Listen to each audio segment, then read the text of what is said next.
2020 is over. Captain Moose Knuckles back. Happy New Year.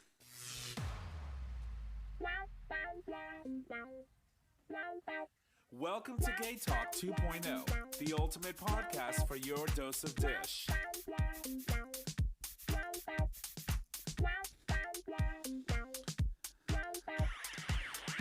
Well, it seems that 2020 is rolling right into 2021 because I can't hear myself, but that's okay. We're just going to keep it going. Welcome back to another episode of GayTalk 2.0, an LGBT podcast streaming live on Digital Stream Radio, where you can access that live stream every Monday at 6 p.m. Eastern Standard Time, and you can do so by visiting digitalstreamradio.com. On today's show, obviously, as we always do, we're going to have our very first appointment of 2021 with the great Dr. Evan Goldstein. He joins us for this month's Tales from the Tail. Today's topic, of course, is a new year, new ass. That's coming up on the second half of the show. My name is Tom, and I am your host. And as always, with me are my amazing co-hosts, starting with the first one. Hey, y'all, Nick or Trish. And Good to be with you guys. It's Chris. welcome back, and welcome you all to The Dish. We're here. We are. Chris is here. I am. Welcome back. It's nice to be back. I know that chair. It's been occupied by this one. Because whenever you're not here, she sort of kind of shifts, right? She goes over that way so that my fat ass doesn't have to try to squeeze by her. It's a lot of work. Yeah, it is. Sounds it. But we get through it and we do what we need to do, and makes it exciting. And we have another show, so we're gonna jump right to it. We're skipping weekends and all that good stuff because obviously we're fine.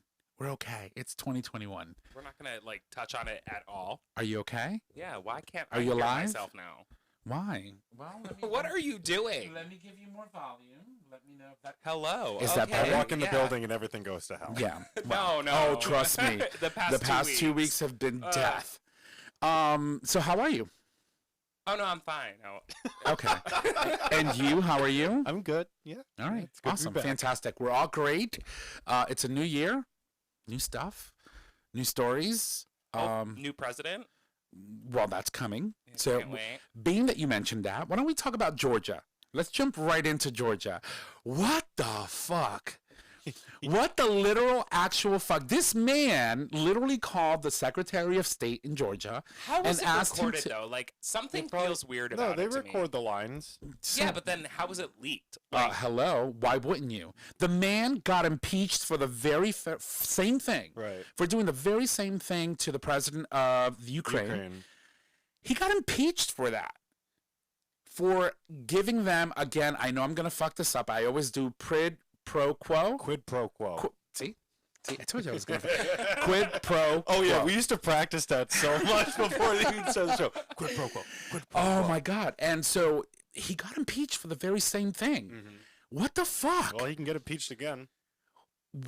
Well, first and foremost, so here's the thing. Georgia, 2 runoff seats for the Senate, right? And 2 Democrats could potentially be elected and shift the power of balance in the Senate, which means that if the president, hashtag not mine, the current one gets impeached for this offense in the House, there's a good chance if we win the seats tomorrow in the Senate that he would actually be convicted. Do they get sworn in right as soon as the results are clear? Kelly's already been sworn in. He was sworn in before January.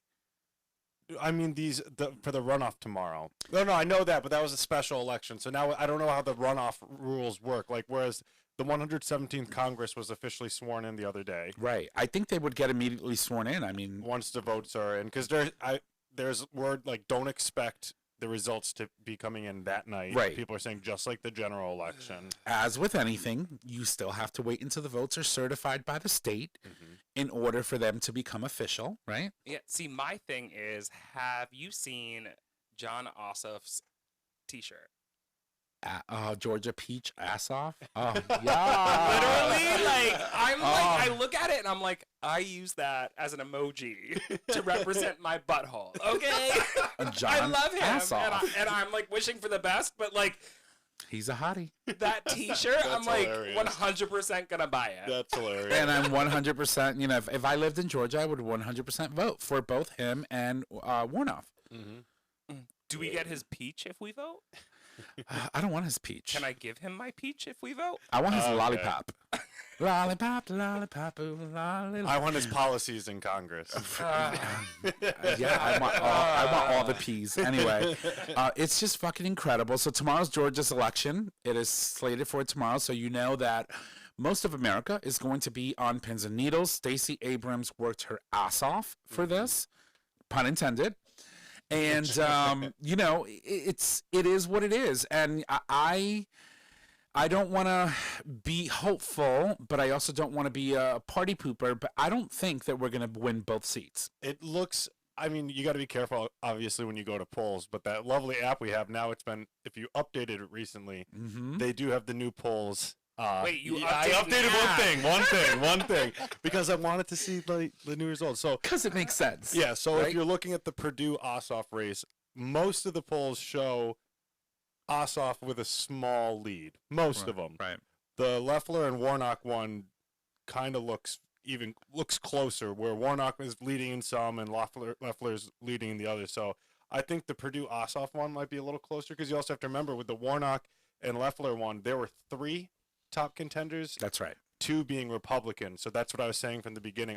I was nervous that those Republicans that didn't vote for Loeffler are just going to automatically go for her now. Although MAGA Jesus is going to be there tonight, and he might, you know, instead of supporting these 2 Republican candidates, he may go there to air out some more grievances that he still has of all these unfounded, you know, allegations of voter fraud, widespread voter fraud. And we're like, where the fuck is it? I actually took a suitcase and I brought it to the. Don't say that. No, I did. I brought it Because to you the know they're election gonna- poll, but I mean, I didn't have time to fill them all out before I got caught. You know they're going to come to the GayTalk studio, right? And they're going to like literally like knock all the walls down and be like, where are they? Yeah, where are the ballots, damn it? Because he needs threw 'em out. 11,700 and something. 780. Actually, no, I put them in the mail. They got lost. Yeah, we need to find them. Exactly. I cannot.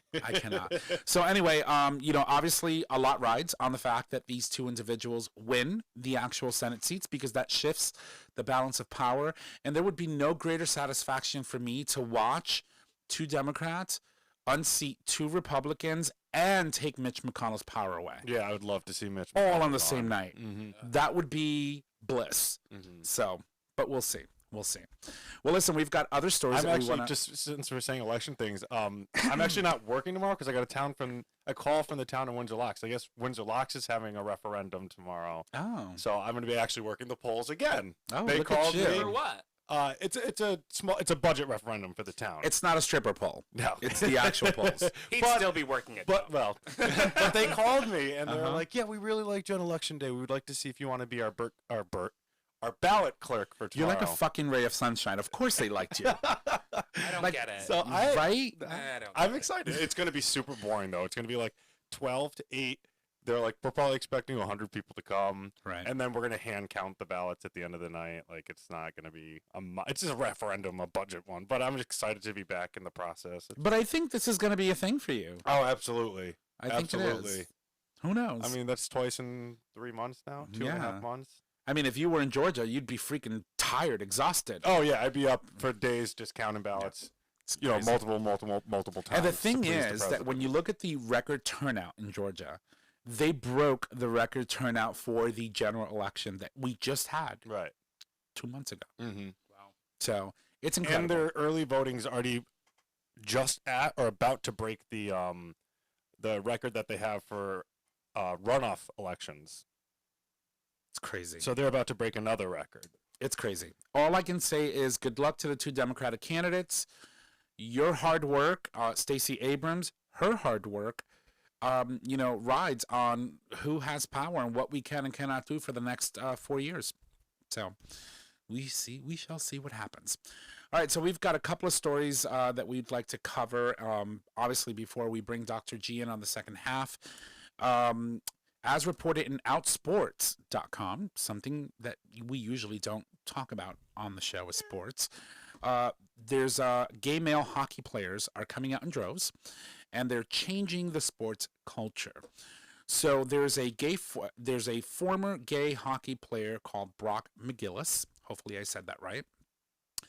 Who is leading this charge, right? He's leading this opportunity to take something that is so machista when you think about hockey and the way they interact with each other and the fights that break out and the smell. the smell. Oh my God. Although that might be kind of hot for certain kind of people. I'm just saying. It's a rough sport, and it's also a very homophobic sport, and having a lot of people come out in the midst of all of this really lends itself to softening things up in the hockey leagues across the nations that play hockey, and also bring awareness and inclusion into the sport. And basically, Mr. McGillis basically said, we need a shift in hockey culture. To me, the way to do it is that we need to humanize the issues that are going on. When I go and speak, I humanize being a gay man and playing hockey at high levels. I don't think any of these players understand the impact it has. There are many more openly gay figures all around the world of men's hockey. This year alone, longtime NCAA Division I ref Brian Hicks announced that he was gay. Player and referee Gordy Michard came out, and pro announcer Jonathan Clement penned his coming out story, basically stating that visibility changes perception. And we say this all the time on the show. One of the best things that you can do for visibility for yourself and for the communities to be visible, right? Tell your story, come out, because I can guarantee you that there's a lot of people out there that want to listen to your story and use it as a means to acknowledge the fact that they are worthy of being a human and living on this earth and being gay. It's just, when you think about, for example, even the story of Adam Fryer, imagine being a young hockey player and reading the story of Adam Fryer. He came out to his teammates twice, once at the University of New Haven in Connecticut, right here in our own backyard, and then again at the Wentworth Institute of Technology in Boston. Each time his players supported him. And it's a beautiful thing to see, but there's also the backside of hockey being so masculine and toxic. Toxic masculinity in the sport is really a thing. But honestly, it's not just hockey. I mean, Right. it's Sports football, in general. Yeah, sports in general. Football, soccer, anything where it's men only. Right. There is toxic masculinity. There is a fear of being gay. There's a fear of coming out. However, we've seen a lot of that changing in the past years. I mean, to tell a quick story, when I came out, I played football in high school. And I think that if it was more socially acceptable, I probably would have played through my senior year, but I quit my sophomore year. Right. She didn't want to break her nails. Something like that. But no, I was really good. I was always first string. I loved it. It was really great. But when I did eventually come out after I quit, the entire team looked at me and they were just like, "Thank God, we love you. We don't care." And that I think would happen more often than not, because when you are on a team and when you work together as a team, you're a family. You're working toward a goal together. Right. And when it doesn't happen, like a story like you hear here, where he came out, the goalie, he would hear, venomous slurs about, him being gay. That is shit that attention needs to be brought to. And the thing is, in this story, it was described that where he had someone call him a fucking faggot. Yeah. And he skated his fairy ass all the way to the other side and punched him right in the face, and a whole brawl broke out. But then he realized, this is not the way to solve this. There's got to be a better way to do it. And so he took it upon himself to really find a better way. And the reality is, he's not the only one that's gay that is facing the same demons. There are a lot of people in the hockey leagues that are gay, and they're facing those same demons with the same teammates, and they're just as afraid as him. And so coming out and speaking publicly and being a representative for the community in that sport is more important than starting a fight, because that's not going to solve anything. Right. And, it almost reminded me of me. Like, a lot of people see me, I'm very calm now. You have no idea what I was like in high school. And so for me, it was like, you called me a faggot, I was already in your face and my fist was halfway there. Oh, I'm still the same way, but verbally. Right. I can verbally make my point now. I really identified with him saying, okay, I had the fight, it happened, but that's not going to solve anything. I need to find a better way to get my point across, and also to advocate for myself. And also what he did was take the power back. Right. You know, when people are constantly like throwing slurs at you, you don't have the power. When you stand up and say, no, I am gay, and I am a fucking great hockey player, I'm a great football player, I'm a great soccer player, I'm a great whatever the fuck it is, and I'm going to stand up, and I'm going to stand up for every single individual that can't stand up or is afraid to stand up, you're taking the power back for the entire fucking community. Absolutely. It's just incredible. Chris, your thoughts? No, I think it's great, and I love that, you know, he's aspiring to be an NHL referee eventually, so that's going to be an inspiration for young hockey players across the country. And do you follow hockey? I do not. You do not. You follow. What? You follow. Everyone thinks just yes. I do not. I mean, follow the hockey. one Every time I like see a moose, I think of you, and you don't fucking follow hockey. No, I follow moose, but I don't follow hockey. no. What is that thing? Curling? The curling. Yes, I'm a Sweep. yes, I'm a devout curling fan. Yeah. Sweep. It's incredible. Everyone always asks me that. Oh Lord, Like, who have do you mercy. like in hockey? I was like, Canada? Canada, Yeah. Yeah, anything Canadian, as long as it's Canadian. All right, well, Chris, you've got a story in here. It's a very heartwarming one, and we definitely want to hear it. I want you to talk about it. Trish was almost in tears earlier today while we were, preparing. I was like, I'm normally the mushy one. So. Right. I know. No, I saw this because, of course, I was following up on all the horrible things that come out of our White House. So I saw some nice, uplifting news. A story on CNN that they were reporting. So I didn't even really read the whole. I saw it and I immediately texted Tom. I was like, "Where's the note?"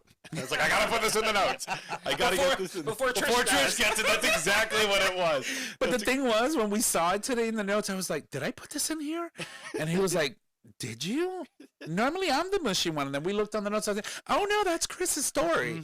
I put it anyway. there. That's right. So there Off was to a you, Beth. report from Sunday, January 3rd, but I believe this took place December 23rd. So there was a corona vaccine appointment that turned into a surprise proposal. A COVID-19 vaccine appointment at Canton, South Dakota hospital. That's where this took place.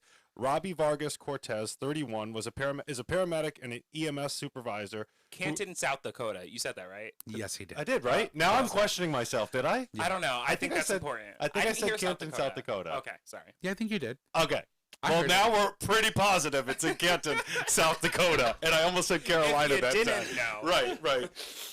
So he was scheduled to receive his vaccine on December 23rd, and he knew that his boyfriend of 5 years was going to be one of the vaccine administrators at the Sanford Canton Inwood Medical Center. So he said he really wanted this to be a surprise. So his boyfriend of 5 years, Eric Vanderlee, who is a registered nurse, told CNN that he had no idea the proposal was coming, and when Vargas Cortez rolled up his sleeve, there was already a piece of tape on his arm, and his boyfriend thought it was like joking. He was saying, maybe indicating like, oh, here's the bullseye. This is where you give me the shot or something like that. Just being, cute. But it turns out that he had taped a ring to his arm. Imagine that. And that's how he proposed to his boyfriend of 5 years. So Tom and I were talking about this earlier, and I was like, oh my God, if that was me in the chair, I would have been like, fuck, I don't think I got my vaccine. Like we were like, right? Because after the video, all you see is all the craziness and the nurses and everyone that's in the room clapping and everything. I'm like, did he ever end it? I know, right? Is Well, that it? I will just say that in a matter of 10 minutes, within 10 minutes, Vargas Cortez was vaccinated and engaged. So, yes. So I kind of thought the same thing. He's like, wait, did anybody stab him? Like, please I make was sure. like, I can't. And What was are it the you doing? Moderna? Was it the Pfizer one? Which one was it? I Do don't we know, but they're engaged. There is Yeah. so much. There is so much like subliminal messaging underneath that. Like I'm giving you a ring, proposing to be with you for the rest of my life, and then I'm gonna stab you with a fucking needle. Like, No, Lord have mercy. I just think it's beautiful to see all the places that you could surprise your significant other and just show love, right? In a time of a pandemic, right? In the middle of a pandemic, the ability to be able to find the positive and still see love in it is just incredible. And especially both being in a field that right now, especially in areas like South Dakota and where they don't have the resources to combat Right, because they're this very pandemic. hard hit. to find the space and time to be able to do something like this, it's absolutely incredibly gorgeous. And I do want to point out that Sanford Health posted on Facebook along with the video of the proposal. Congratulations, Eric and Robbie. And then I love this. One user commented on the post, if you like it, you should put a ring and vaccine on it. Yes! I want to point out one more thing about this article that we pointed out South Dakota. South Dakota is a very conservative state. Mm-hmm. Right. And it's important to note that in this article it says, it gives me now new confidence to be okay with who we are. I always say I'm too scared to hold his hand in public, and now that this has happened, it all just kind of seems silly. Right. And, you know, when you exactly that, right? In the midst of the pandemic, when you find something this positive, this amazing, this involved with love, it's like everything else is just insignificant. So we've got about 3 minutes before we have to jump to our break. So I'm just going to quickly mention to all of you gay queens out there who decided to go to Puerto Vallarta, and those that almost sank like the Titanic in the middle of some body of water. We see you, bitches. Y'all could have stayed your asses home out there partying like it's nothing with no mask on. Yeah, I'm judging. Definitely judging. You guys are horrible. So anyway, it just gives us, gay people, a bad name. I'm judging. I'm sorry. But it's not just that. I mean, did you see Miami? And Miami as well. I think there were 3 events, one in Puerto Vallarta, the other one in Miami, and then there was a whole boatload of gay men that sank. Yeah. And you could see the picture. It was like almost like the Titanic. Yeah. If you were on that boat, what would you have done? Oh, but like, get the fuck out the way! I'm getting out this boat! I was telling Trish earlier, I was like, you know, this is fucked up. You know, it's like, we should know better. No, you said you'd be fine because you're buoyant. I'm buoyant, right? I'm fat, so I throw me in the water, I just float. I'm okay. I'm good to go. I'm just more neat for the pull out sharks. her diamond-studded floaties. Like, seriously. No, but you know, ashore. as gay men, we should know better. We've already went through one pandemic that decimated our community back in the 80s, and we have that to look back to and say this is not something that we would ever want to find ourselves being in again. And the fact that we're in another pandemic, one that's killing people left and right, and you carelessly go and behave this way, it's shameful. It's weird to me, though, because, like, when you talk to different... I have friends all over the country, right? So you talk to different people, and they have such a different attitude than those who we all live with in Connecticut, right? Right. We wear masks all the time. We're socially distant. We, you know, have our pods, and we spend time with the people that are in our pods. I hate that fucking term, but that's a term now. But then you talk to people in Florida or Colorado or North Dakota, and they're like, they don't wear masks. Right. They go out to dinner. They're in bars. I mean, it's like everything is completely open. We had this guy come in to the restaurant, and he sat down. He threw his mask off, and he's like, "Man, I'm so tired of this shit." You know, I just took 2 flights from Texas, and none of us had to wear a mask on the plane. And I was like, "Well, why are you here?" I was like, "Well, you will wear your mask when you're here. Right. I don't care if they're not going to tell you you have to wear it. I'm going to tell you you have to wear it." See, here's the thing. That's my opinion. Totally my opinion. But I'm going to state it. I am judging the fuck out of you because it is very irresponsible. And given what we have had in our past, in our history, we should know better.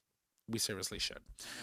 So anyway, on that beautiful note, on that big fuck you to all of you people that were out there trying to, you know, get sick on purpose and, you know, just being dickheads. That's what you get. Anyway, we're going on break. We'll leave you with some music. When we come back, we have the great doctor. Here we go.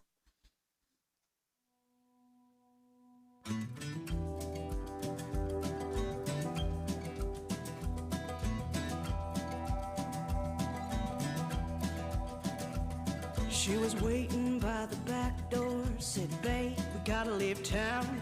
Get your shit, get your suitcase, your dog, your guitar, 'cause we gotta go now, 'cause they're coming."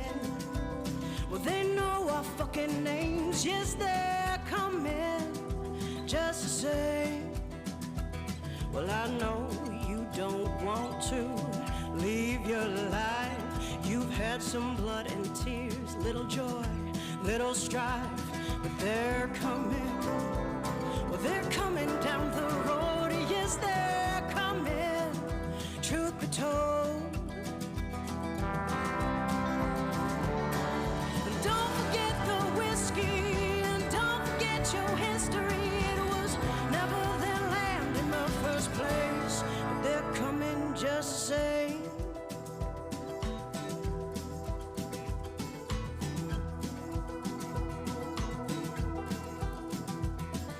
got a knapsack full of judgment, hypocrisy, and lies. And they're talking so much hateful bullshit, they've begun to gather flies. But they're coming, well, don't look 'em in the eyes. Yes, they're coming, no surprise. And with so much terror in our past, how are you so surprised it's come to bite you in the ass? Yes, it's coming. Well, it's nipping at your heels. Yes, it's coming for the kill. And don't forget the whiskey, and don't forget your history. It was never the land to sell or trade. No, don't forget the whiskey, and don't forget your history. It was never their land in the first place. But they're coming just the same.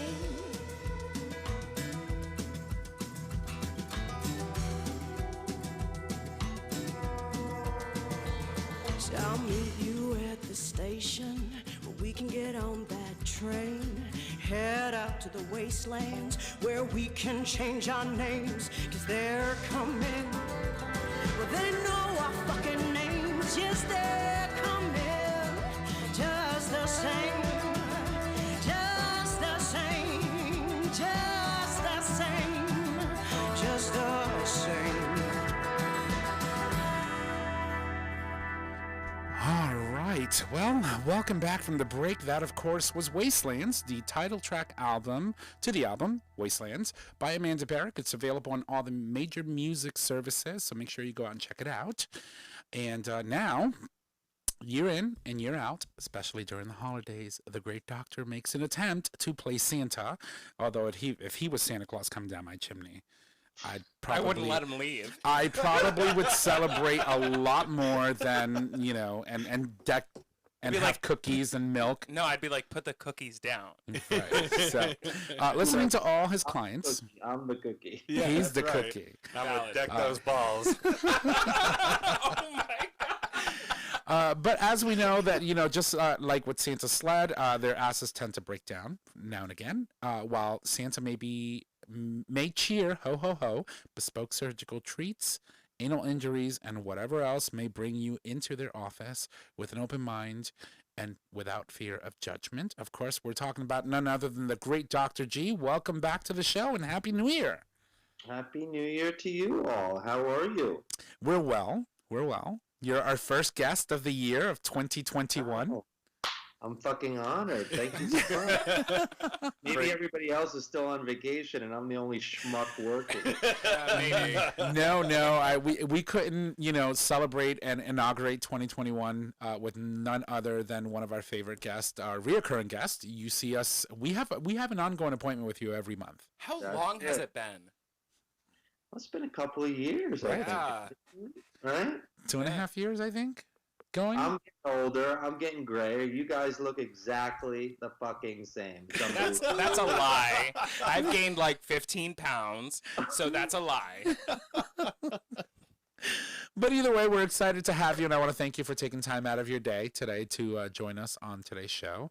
We're going to talk about, you know, it's a new year, new ass. You know, tell us, Dr. G, what are things that we can do in the new year to make sure that our asses are ready to take a pounding for the next 364 days? Okay. Wow, look at that. All right. Well, I think, you know, one of the things we talk about all the time is really getting a thorough evaluation. I think we should all make sure that we're fully STD clear. We speak all the time. STDs should be checked: oral, anal swabs, urine check, as well as blood work. I think that once a year, you should have a look in and out. We should be doing anal pap smears. It prevents the progression to anal cancer, as well as a good look in and out to make sure we're not missing something. There's lots of things that you and I wouldn't necessarily develop symptoms. You're not bleeding, there's no mucus, you feel good, you can have sex, but you're still having issues internally that could lend yourself to having potential complications later, and or you're transmitting things to people and not even knowing it. So I think just saying, hey, look, I'm going to go to the gym, I'm going to lose my COVID weight, I'm also going to start taking care of my ass, and the right thing to do is to see somebody.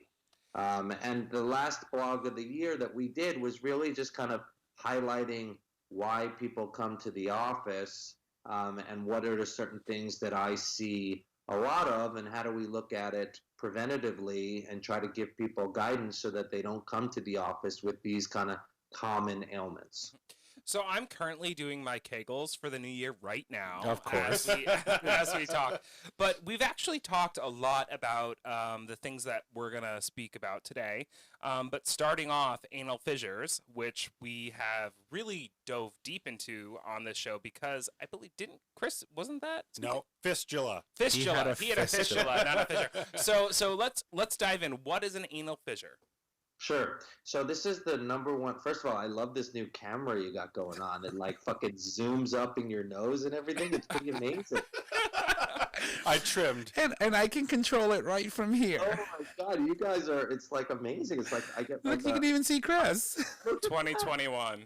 Dude, Zoom in on my fat face. You guys are fucking tech 101 is unbelievable. All right. My whole control center is right here. I love it. So anal fissures are basically a tear, and that's the number one reason why people come and see me. When you think about sex, there's a lot of pressures that are due to the engagement, right? Sex, especially anal sex, is very traumatic to the tissue, and there's two types of issues. There's skin that's very, very sensitive and or thin, or muscle that cannot be fully relaxing. And whatever that is, what happens is there's two spots to the ass that are really, really sensitive, and then all of a sudden the skin tears. And so a fissure is basically a tear. And thankfully, about 80% of fissures will heal with really simple conservative treatments. I see you opening your mouth. Yeah, but they can actually cause more, like, if they heal on their own, they can cause what's actually called a skin tag, correct? Yeah, so certain people heal in really good ways. I think that there's certain things to think about. Micro fissures or micro tears are just like, we're over wiping, we're taking too big a dick, things that it irritates you, but then a couple of days later, you're fine, you're ready to take dick and do whatever, right? This is, I'm bleeding, I'm in pain, I'm shitting the next day, and I feel raw, and I also feel like a burning sensation, and it doesn't really improve. And you could kind of even do like a Belfie or a fucking selfie of your ass, and you're able to see a cut that is pretty substantial. And those themselves, the key is to know this, because we can do conservative management with suppositories and stool softeners and certain types of ointments and medications where we can hopefully get that scar tissue to heal in the right way. But many do not. Over the past year, I've had a couple of virtual doctor appointments. I want to hear a little bit about what kind of a virtual doctor appointment do you have to, like, are they literally, like, showing you their butt, like, on their phone? Like, what is going on? No, usually if someone is so inclined to show me their rear. Like, who wouldn't, though? Look at you. Please, come on. We're trying to be professional. This is not gay. This is GayTalk 2.0. I know. I'm just saying, though, if you were my doctor, I would be like, look, Dr. G, this is happening. And I would be like, I just sent you a text. Take a look. Let me know what you think. Yeah, but that's usually how people will, in the chat, put a picture of, like, the selfie that they did so I can see. But a lot of this is pretty textbook. If I'm conversing and they're telling me the situation of how it happened, I know. I mean, it's pretty self-evident. The ass only gets injured in certain ways. And once you have these conversations day in and day out, and you look at everybody's asshole, you're able to figure it out pretty quickly. And the key is with fissures is, again, we talk a lot about using toys and being more preventative, which is really good lubrication, anal dilator kits, using toys even if you're not engaging sexually using toys in between that. Also, I love lube shooters. They're kind of syringes that disperses the lube in and out the entire anal canal, which allows for it to be dispersed really well so that you're able to dilate and stretch and then obviously take what you want. I think that the key is to get yourself into a really good practice, both kind of in and off the cock, so that when you do engage, no matter what, even if it's big, whatever, that you're able to take it. And then also, if there is injury, know that, okay, this is what I need to do initially. And then if it's not healing the right way, then you should see somebody, including us, because there's lots of treatments that we can do to get it to heal in the way that we want it to. So now we're looking at COVID currently, and a lot of people haven't been engaging sexually. And that being said, their anal cavities probably tightened up a lot.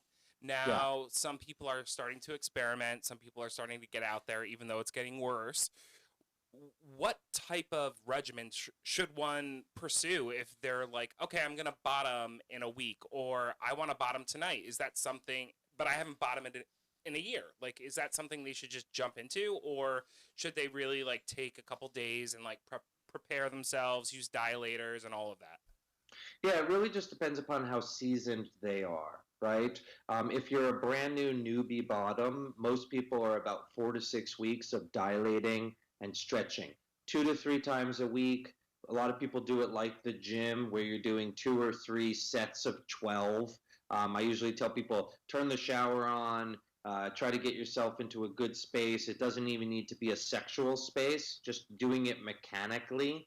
And small toy, a lot of lube, going in and out 10 to 12 times. Obviously, if you're hard, you want to get off and use it sexually, do it. But the reality is that the key for us is for people to stretch in a very controlled way the skin and the muscle. And also, it's building a callus. I try to tell people, if you and I are lifting weights at the gym, we develop a callus in our hands, right, from the bar. It's the same concept. How do we use a toy to build healthy but strong tissue in the anal region so that you and I can take poundings, right? I mean, that's what we want to do. And there's times that you want it to be gentle, and there's times that you don't. And the reality is that we need to set the stage so that you're able to take whatever and whenever.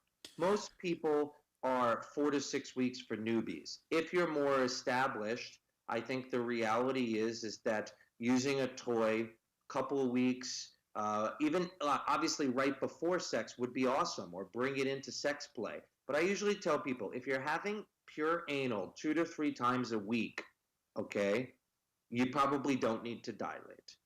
If you're not, if it's once a month, if it's every couple, those times, do it 2 times or 1 or 2 times a week, just using the toy in the shower, super easy. It just keeps everything rolling. And you'll know, because like, as you're starting to use the toys, if you're only getting the small toy in, the reality is that you're super tight. You're not going to be able to get the dick in.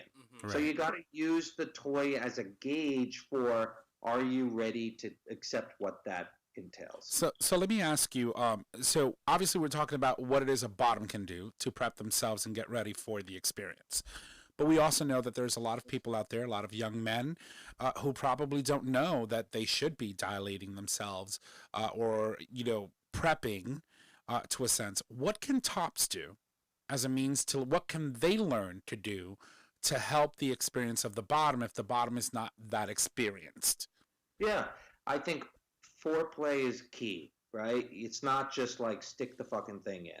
I think the reality is that, obviously, from oral and playing and licking and kind of getting that area to start to relax, getting obviously all the pheromones to really start moving so that people feel sexy and want to start engaging. I also think every top should learn to bottom, because they'll know what they need to do in order to actually engage the right way. Yeah. It's not just stick your dick in, right? And it's not just spit, right? So I think that understanding the mechanics, understanding the anatomy, to know that just like the toy, You're going to go in until you hit resistance. You're not going to force it. You're then going to hold it there, take it out, re-lubricate, and do it again. I also think that tops should learn how to use toys and or perform toys on people so that you're able to start to increase that foreplay, but increase the dilation. I also think that they need to understand that you need lube 360 degrees around.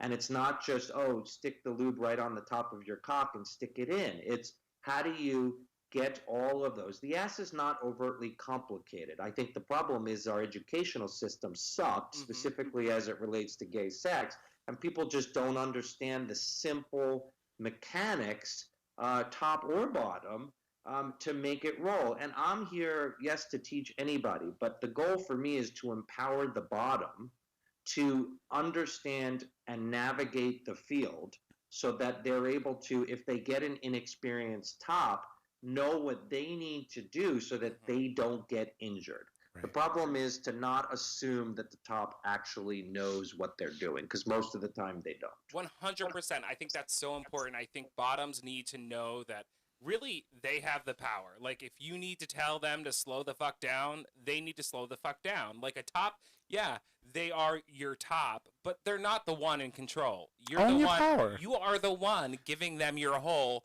and you need to take care of that hole. Own your power. 100%. Yeah, and I think that the problem is that in our culture and in our society, the pressures of the bottom are that you must be submissive. Right. And there's a way to be controlling and submissive, right? So I think that that empowerment is to understand all of these complexities in all of our relationships, but then to look within your own self to say, okay, how am I going to preventatively take care of my ass? How am I going to do aftercare to make sure that I don't get into any of these injury situations? And how do I now empower my ass so that I'm able to use it for the longevity of life? And to say, and sometimes the hardest part in surgery is to say, I can't help you. The hardest part in life is to say no. Sometimes as a bottom, you have to say no. And the goal for me is to empower people to know what their limits are. And that's not easy to do, especially, Right. In the constraints of our society. But that's where I think that's why I love talking to you guys, is because we're trying to throw it out there for everybody, all this education, but also this empowerment where we as a community could start defining what we think is appropriate and start really executing it. It's just for the betterment of everybody. So we're jumping into a new year, right? And, slowly but surely people are starting to get vaccinated for COVID. Eventually we'll be able to start, making our rounds through town, etc. And potentially being able to do an in-person visit with most of our physicians, our doctors.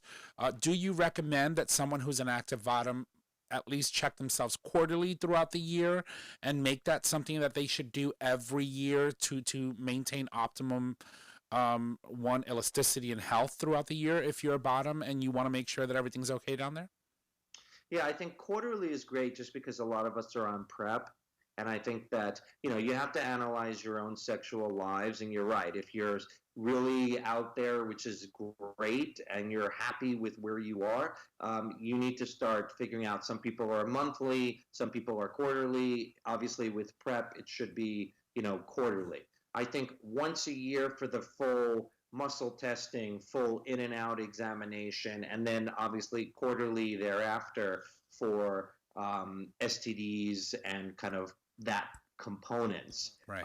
But again, I think it's tailored, and that's what we thrive at Bespoke, is really analyzing your own sexual practices plus or minus the COVID world, and then figuring out. There's so many people we came off of PrEP because you weren't engaging. Why are you going to be on a medication that you're not, that could potentially lead to complications if you're not engaging? And so, there's a lot of that discussion that should be happening to figure out what can you do, like using toys and dilating and keeping yourself. A lot of people have coming to us, which will hit the next two, anal skin tags and hemorrhoids. People are coming to me now because they're not bottoming, where let's do the fine tuning and get rid of the chronic fissure that has been an issue, or let's get rid of the extra skin tag that developed from that, or from the hemorrhoids, and certain things that people have been able to get fucked and enjoy their lives, but it has been on their mind, or they are a little bit self-conscious with some of the extra skin that may have developed. And so a lot of the surgeries that we've been doing have been during COVID time, because people are like, look, I'm not bottoming. Let's get that 3-month process of healing and into a better bottoming space. So that kind of leads us into the next sections of what we were speaking about. Mm-hmm. Yeah, so jump right in. So let's talk about skin tags. Let's talk about how we, notice we have one. How do we deal with it? If it can just go away by itself, or do we have to have surgery? Also hemorrhoids. I know there are internal and external. And what is the process for that? Yeah, so a lot of the hemorrhoids develop into skin tags. Same thing with what we were saying with a fissure. The way that the skin heals, sometimes there's stretching. Hemorrhoids are veins, and hemorrhoids are normal. We all have them. They're there for a reason. When we're shitting or we're having sex, blood goes there and acts like a cushion. It acts like an airbag, so that you don't tear anything. You're able to have sex and not have any problems. So when like Troye Sivan talks about blooming, the blooming component is a hemorrhoid. And some people love them, some people hate them. But the complications of them are sometimes bleeding, swelling, aesthetic concerns, functional concerns where they're actually there blocking the area and they cause people pain and irritation. And then obviously some of them develop skin tags. And the key component, some of them do go away. So if it's an acute issue, we usually treat with stool softeners, suppositories, lotions like a steroid cream, Advil or Motrin, and we kind of throw everything at it early on to hope that that hemorrhoid resolves and the skin tag goes away with it. But a lot of them, they either don't go away, or the same recurring hemorrhoid keeps flaring up once, twice, 3 times a year, where all of a sudden it starts impacting people's quality of sexual life and functional daily life just from sitting and working out, where then we need to approach them surgically and remove them. Even like self-consciousness is a big thing with skin tags. Like I remember I had a lover of mine that had a skin tag on his butthole, and I didn't mind it, but he was very self-conscious of the fact that anytime I went down there, anywhere near it, oh, don't look at it, da-da-da-da-da, don't play with it. And of course, me being me, I'm like, I'm going to bang it with my tongue because, I'm going to let you know that I see it, but, I don't care. If I'm enjoying you as a person, whatever subsequent, skin tags you may have, they're there. I can't do anything about that, but I'm going to ensure that I use what you have to my advantage and yours. That being said, it's very traumatic for people to allow someone to go into that space when they don't feel 100%. And how do you address the psychological aspect of people and their self-consciousness? I think that it's our own internalized pressures. It's also societal pressures. Many people don't even know, one, that they have it until somebody says something, and then it obviously strikes a significant chord in the incorrect way. Also, I think that one is sometimes it limits people sexually, even on the mental, but also on the physical side. With that being said, first off, people need to know, primary care doctors, people need to know that it is important to us, and that we, especially at Bespoke, can provide solutions. So many people come to me and they're like, oh my God, I've been living with this forever because my doctor is like, leave it alone. Or why the fuck do you care how it looks? Or, oh, if somebody removes it, it's going to get worse. You're going to have serious problems. Don't do it. Well, the reality is that that's not true.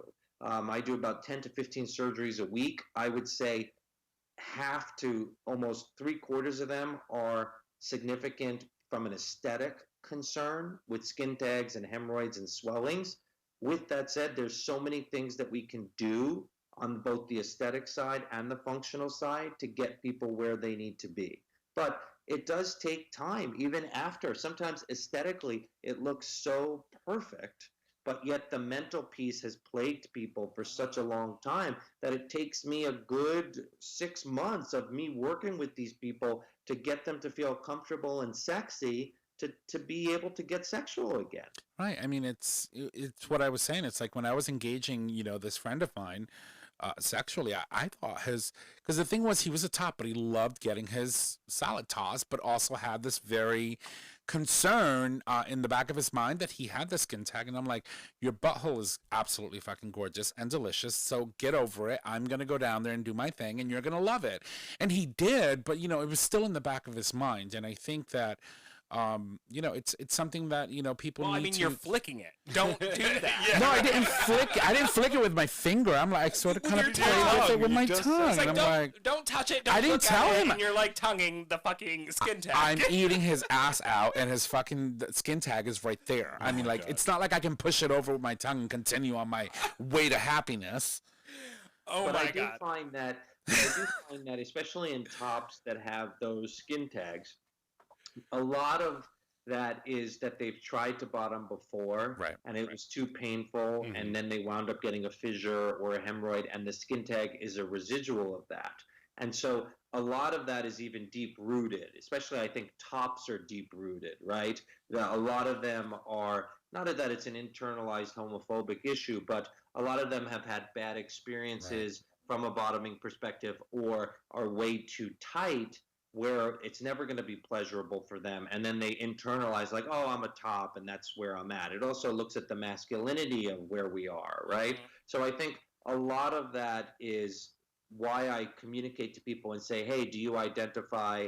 And if you do identify, are you top versus bottom? Do you identify that? And so many times they're like, oh, I'm a top or a top verse. And I said, are you that because you just are so dead set against it, or that it's painful, annoying, and you've never had a pleasurable experience? And I'd say 9 out of 10 times it's the latter, and people have just never tapped into it the right way to get them to enjoy being bottoms. Gotcha. So, aesthetically, putting the aesthetics aside, so, and I'm sure this goes on a case to case, but what would some of the recovery times be like? For instance, someone who encounters anal fissures, anal skin tags, hemorrhoids, to the point where they do have to go in for surgery. How long is the recovery for some of these, following some of these procedures? Most anal procedures are about 3 months. So what it is I do a surgical procedure. I usually operate on Fridays. They recover Saturday, Sunday, Monday, usually on pain pills on and off with a little bit more constant pain. And then after the first 3 to 5 days, it's more shitting pain. And that's usually 1 to 2 weeks. And most people are on Advil or Motrin or something to help that. But the first 2 weeks suck.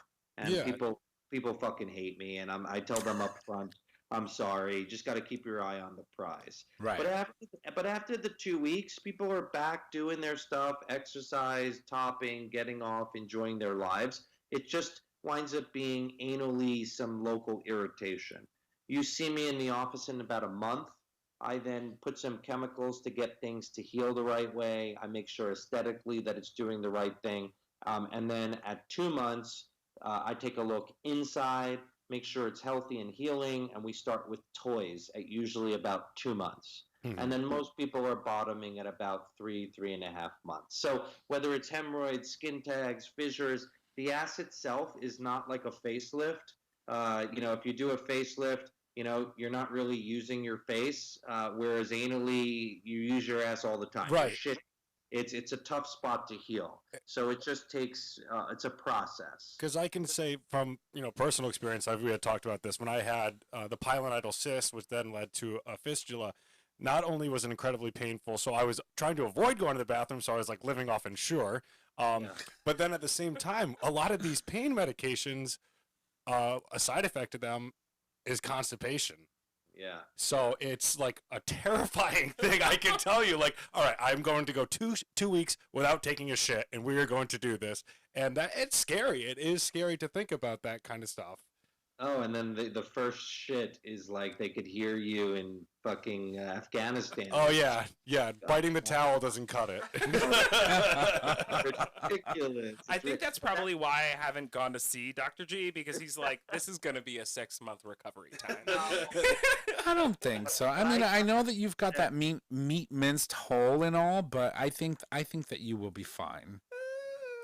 I think, I do Botox a lot, and I use it mostly for everything that I do, because the second you get a cut in your ass, whether it's a fissure, whether it's me doing surgery, the muscle stays really, really tight.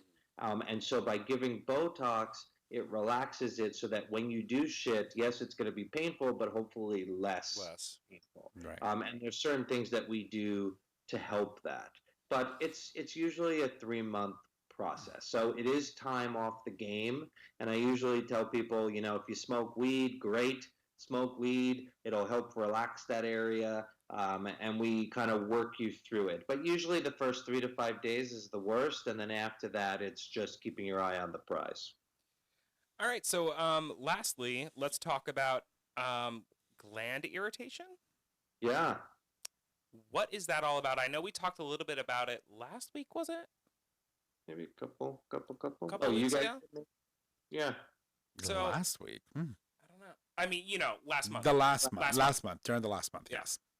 I see anal gland irritation so much in our community. It's so frustrating to me because people will go to physicians, and if you look in your ass, you'll be like, oh, it's totally fine. The anatomy is normal. But from a sexual perspective, it's not. And what happens is when we're shitting, it's a one-way component, right? It's a one-way valve.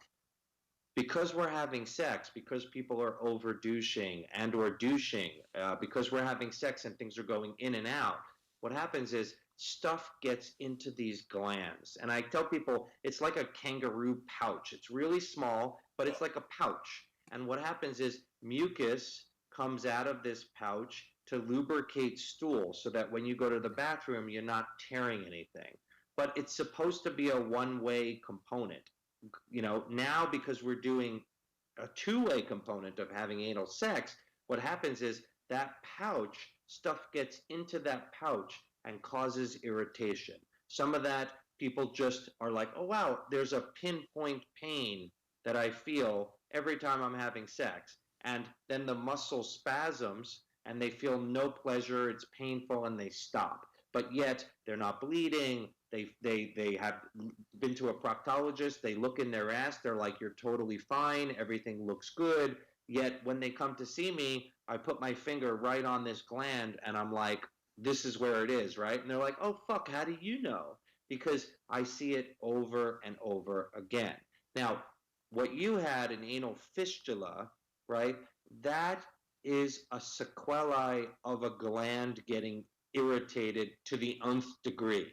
Many people, the gland just gets irritated enough where they feel discomfort and pain, and then they stop having sex.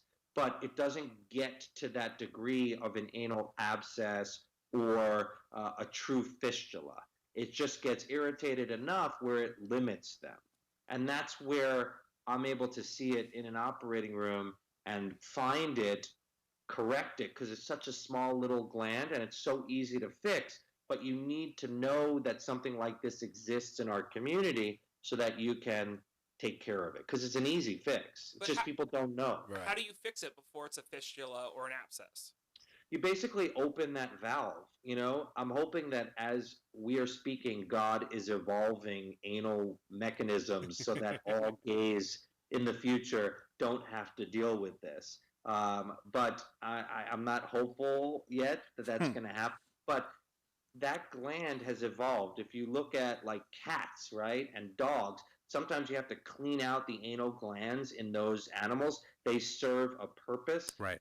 And it's the same concept in us. But right now, realistically, they're not serving a purpose. They're actually hindering us as it relates to anal sex. So what I do is I basically go into that gland. I open the gland so that now there's no more pocket there and there's nothing that can get. And I equate it to like a pipe. in order for us to have sex, we need to have a beautiful pipe. And that pipe needs to take the lube, take the dick, and have no elements of obstruction. And that valve, that gland mechanism, causes irritation, it obstructs, it causes the muscle to spasm. So if you open up that gland, get rid of it, the scar line heals nicely, and now you don't have that pocket anymore. It doesn't irritate the muscle, and then boom, you're able to take dick. So it's not very difficult. Boom. Boom, it's magic. But I will tell you, though, that, speaking of that gland, it is not pretty when you have to express your dog's glands. Oh, why do we have to walk down that road? It is absolutely disgusting, and it smells horrible. And you'll know that your dog... You'll know that your dog needs to have that done when you see them dragging their butt on grass or on surfaces. That is an indication that their glands are not expressing on their own, and you have to step in and do it, or bring them to your groomer, and they'll do it for you. They'll charge you, but they'll do it. If you see a bottom on your lawn. Yeah, I was going to say. He has, actually. Come here, Daddy. Come here, Daddy. So there is also an anal spasm. So let's talk a little bit about what that is. Yeah, a lot of the anal spasm is, first off, are you too tight? So we spoke about before just tops in and of themselves being too tight. And, we are so into weights and lifting and our jobs of sitting down. And so what happens is you start to build so much muscle anally and gluteal. People love having the beautiful, firm ass. But what happens is that you're building too much muscle anally, where now it limits you and you become too tight. And so one is functionally on that. The other is, like we said before, any ailment, whether it's hemorrhoids, fissures, whether it's that gland, the muscle in that region creates spasm, and that's a consequence of that. So people are coming to see me, one, because their asses are too tight, or is there something else that's causing the ass to be tight?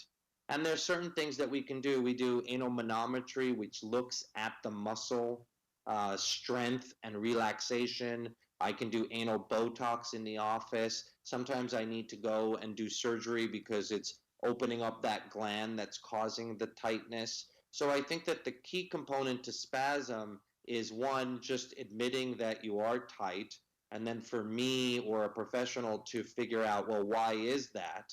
And then for us to use simple, non-surgical techniques first to try to see if we're able to get you into a good space, and then if not, plot the course so that you're able to do what you need to.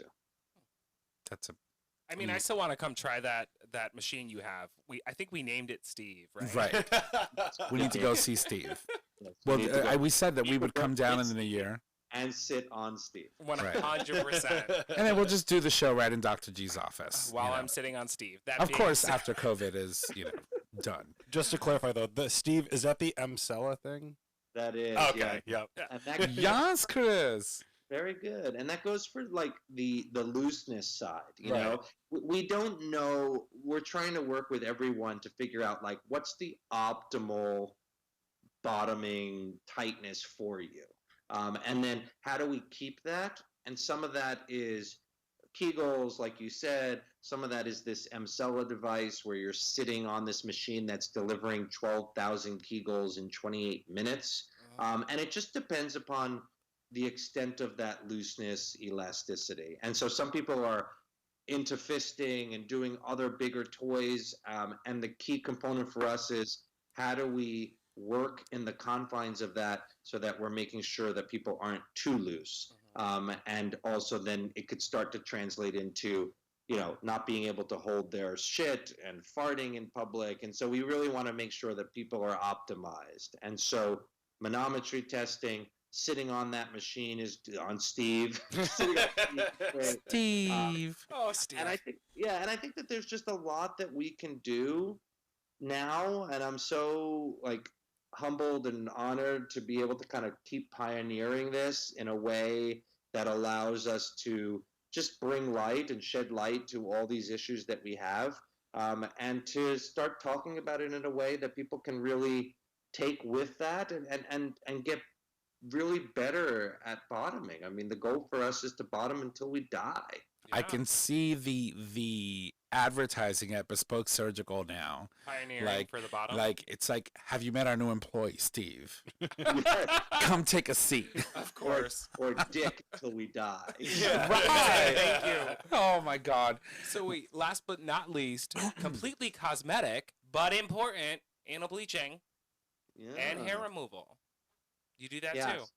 So I added this on because I started to see that people were just going to people that didn't know anything about anal bleaching and or anal laser hair removal. And so I hired a great aesthetic nurse.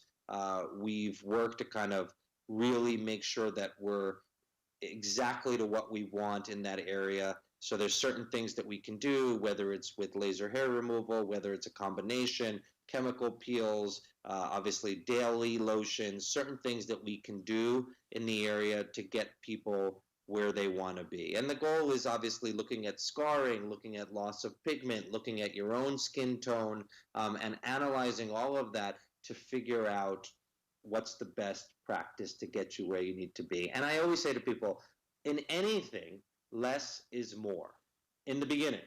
All right. And the key is starting really slow, and it's no different than anal dilation and or bottoming with anal bleaching and laser hair.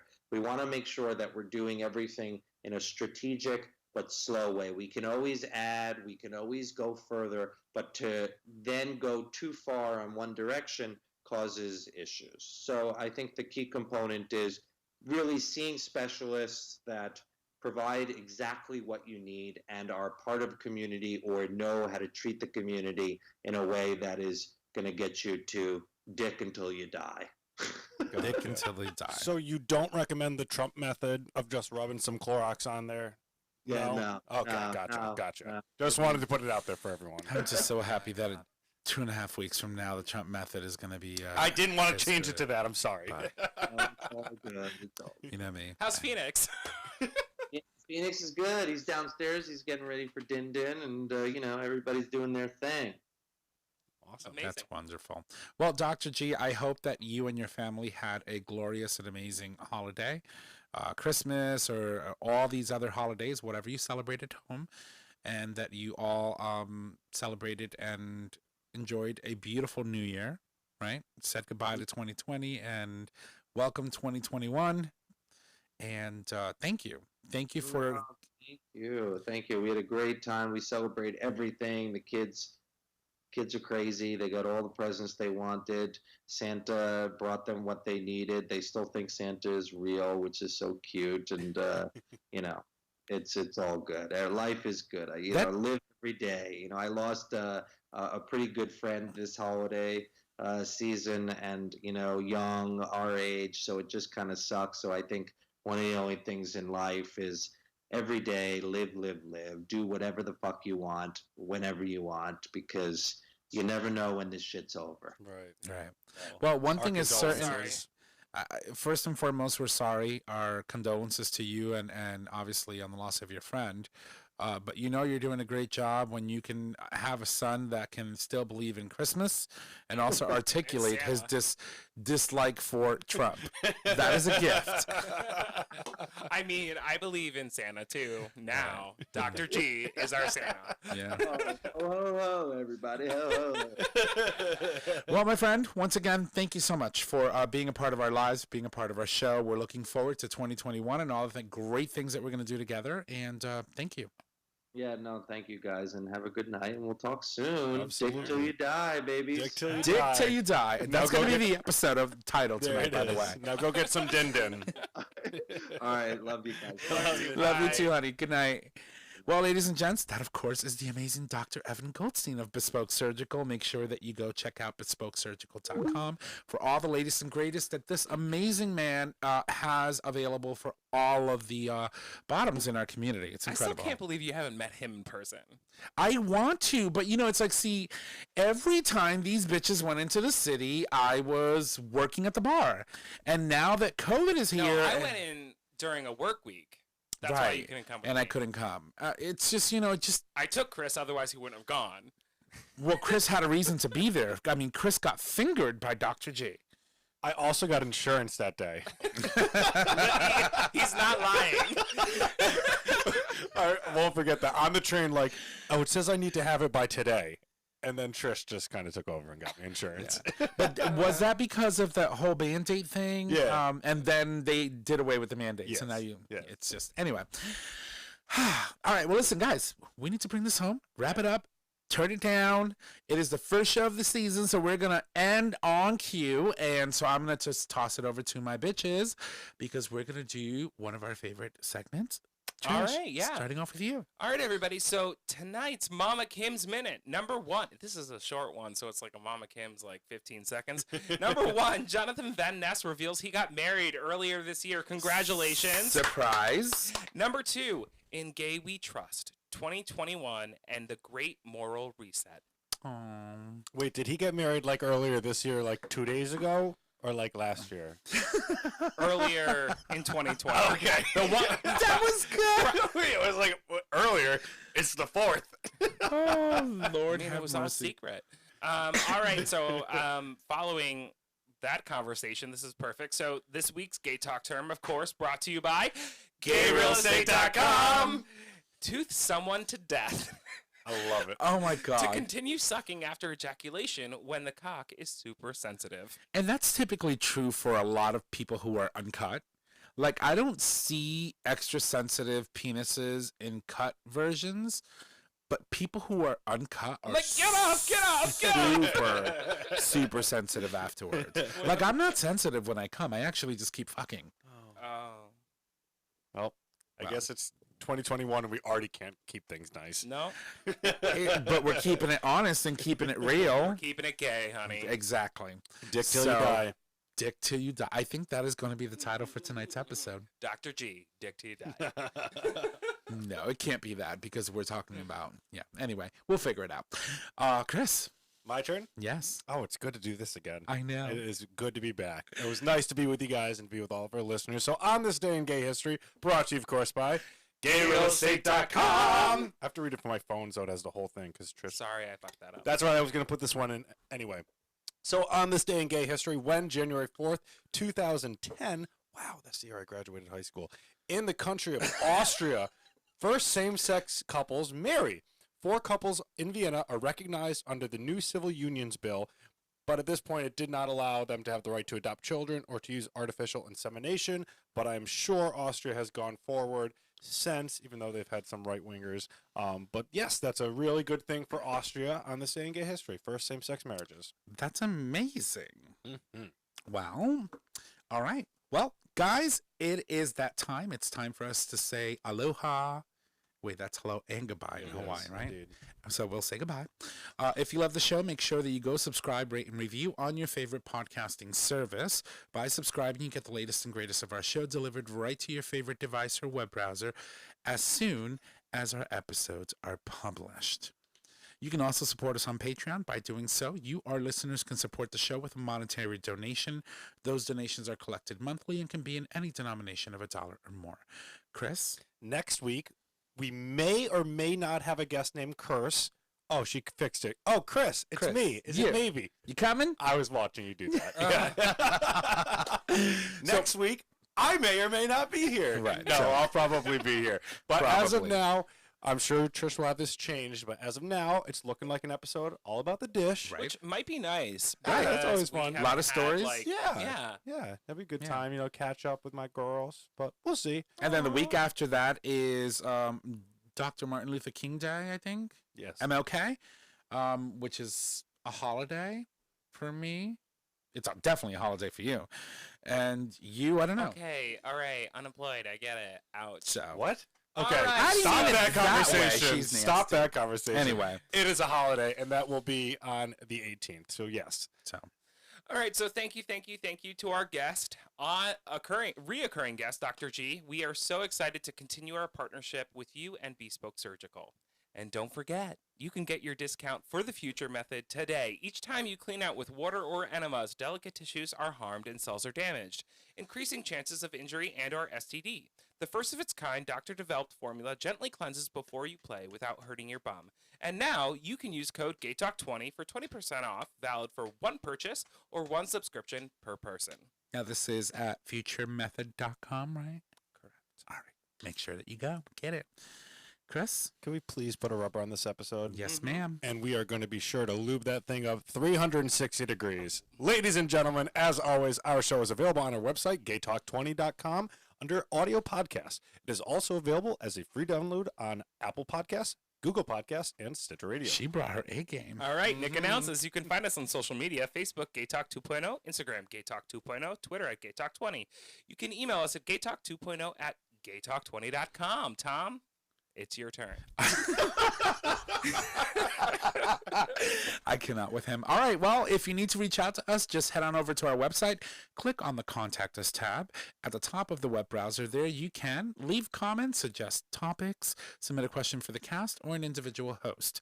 You can also call us and leave us a question via voice message.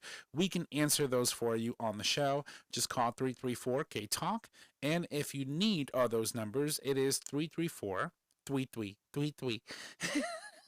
Trish did one of those earlier. It was hilarious, actually. I can't During our It was interview? something like, remember? It was bad, yeah. 334-429-8255, yo.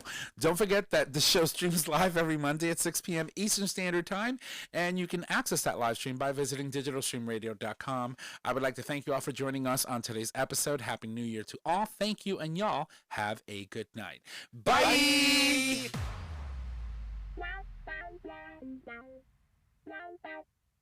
Thank you for listening to this episode of Gay Talk 2.0. Tune in next time for more dish.